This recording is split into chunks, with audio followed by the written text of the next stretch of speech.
Good morning to everybody. Accounting concepts and conventions ആണ് ഇന്ന് നോക്കുന്നത്. ഒരു അക്കൗണ്ടൻറ്റ് എന്തൊക്കെ പ്രൊസീജിയേഴ്സാണ് ഫോളോ ചെയ്യേണ്ടത് ട്രാൻസാക്ഷൻസ് റെക്കോർഡ് ചെയ്യുമ്പോൾ എന്ന അത് കാണിക്കുന്നതാണ് പ്രിൻസിപ്പിൾസ്.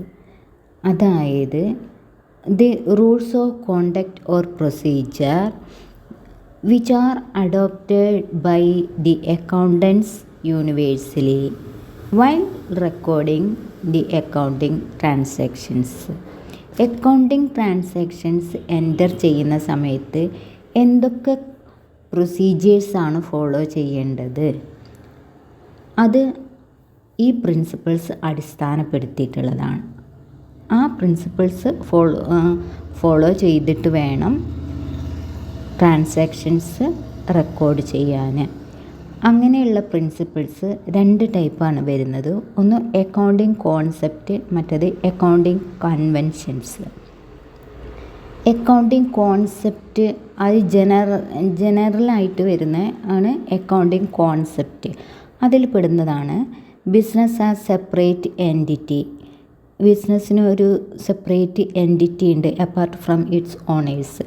പിന്നെ ഗോയിങ് കൺസേൺ കോൺസെപ്റ്റ്, അതായത് ഒരു ബിസിനസ് എന്ന് പറഞ്ഞു കഴിഞ്ഞാൽ കണ്ടിന്യൂസ് ആയി തുടർന്നു കൊണ്ട് പോകുന്നതാണ്, ഇത്ര കാലത്തേക്ക് എന്ന് പറഞ്ഞ് നിജപ്പെടുത്തുന്നതല്ല. അത് നമ്മുടെ ലൈഫ് പോലെ തന്നെ ഒരു ഗോയിങ് കൺസേൺ കോൺസെപ്റ്റാണ് അതിനുള്ളത്. പിന്നെ മണി മെഷർമെൻറ്റ് കോൺസെപ്റ്റ്, ബിസിനസ്സിൽ എല്ലാ ട്രാൻസാക്ഷൻസും എൻറ്റർ ചെയ്യുന്നത് മണി മെഷർമെൻ്റ് ആയിട്ട് മൂല്യം നിജപ്പെടുത്താൻ പറ്റുന്ന ട്രാൻസാക്ഷൻസ് മാത്രമേ ഉള്ളൂ ബിസിനസ്സിൽ എൻറ്റർ ചെയ്യുന്നത്. അതായത് പണത്തിൻ്റെ മൂല്യത്തിൽ അളക്കാൻ പറ്റുന്നത് മാത്രമേ ഉള്ളൂ എൻറ്റർ ചെയ്യാം. പിന്നെ കോസ്റ്റ് കോൺസെപ്റ്റ്, അതിൻ്റെ ഏതൊരു കാര്യത്തിൻ്റെ ആണെന്നുണ്ടെങ്കിലും അതിൻ്റെ കോസ്റ്റും കൂടി കൺസിഡർ ചെയ്യും.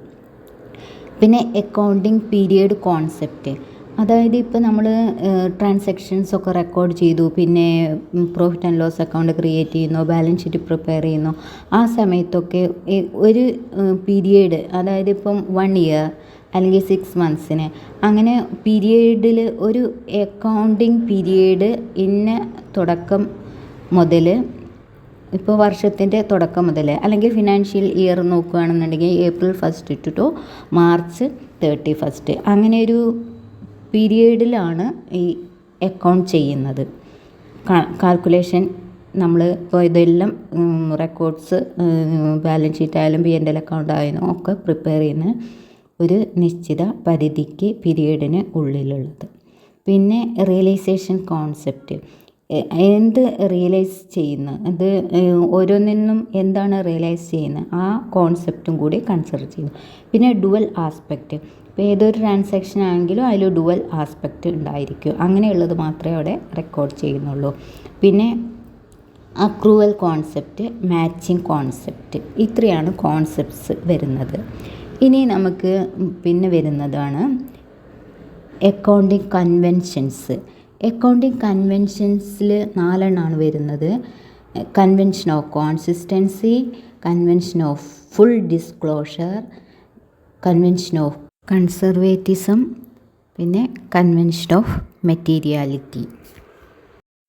ഓക്കെ, നെക്സ്റ്റ് ക്ലാസ്സിൽ അടുത്തൊന്നുമായിട്ട് വരാം.